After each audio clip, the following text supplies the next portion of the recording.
Hello, welcome back to Pannika collections. ఈ రోజు మన పన్నిక కలెక్షన్స్ లో మీరు చూస్తున్నారు, చాలా మంది వెయిట్ చేస్తున్న మంగళగిరి పట్టు సారీస్ మీద డిజిటల్ ప్రింట్ లో మనమైతే సారీస్ అయితే ఈ రోజు బల్క్ లో వచ్చేసాయండి. మొత్తం చేపించేసిన చాలా మంది అయితే వెయిట్ చేస్తున్నారు. డిఫరెంట్ టైప్స్ ఆఫ్ డిజైన్స్ తోని, different types of colour combinations తోని అయితే తయారు చేయించేసాము. చూడండి, వీటిలో మీకు ఏ సారీ కావాలనుకున్నా స్క్రీన్ మీద కనిపిస్తున్న నెంబర్కి అయితే వాట్సాప్ చేసి ఆర్డర్ చేసుకోండి.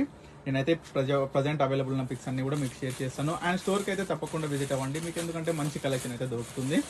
అండ్ మన పన్నిక కలెక్షన్స్ లో మంగళగిరి పట్టు సారీస్ లో అయితే చాలా డిఫరెంట్ టైప్స్ ఆఫ్ సారీస్ అయితే ఈ రోజు అయితే వచ్చేసాయి. మీకు ప్రజెంట్ ఈ వీడియోలో అయితే మనం డిజిటల్ ప్రింట్ లో తయారైన సారీస్ అయితే డిఫరెంట్ డిజైన్స్ అయితే మీకు చూపిస్తున్నాను. చూడండి ఎంత బ్యూటిఫుల్ గా ఉన్నాయో డిజైన్స్ అయితే. చూడండి, ఏనుగుల సవారీల మీద ఉన్న డిజైన్ అనమాట. చాలా బ్యూటిఫుల్ ఉందండి డిజైన్స్ మాత్రం. తప్పకుండా ఈ డిజైన్స్ అయితే కొనుగోలు అయితే చేయండి, డోంట్ మిస్ అండి. అండ్ మంగళగిరి పట్టు సారీస్ లో డిఫరెంట్ సారీస్ అయితే డిఫరెంట్ బార్డర్స్ తోని, డబుల్ బార్డర్ తోని, చెక్స్ బార్డర్ తోని, బుటీస్ ప్యాటర్న్స్ తోని చాలా మంది అయితే అడిగారు. బిగ్ బార్డర్ పైతాని తోని అండ్ డబల్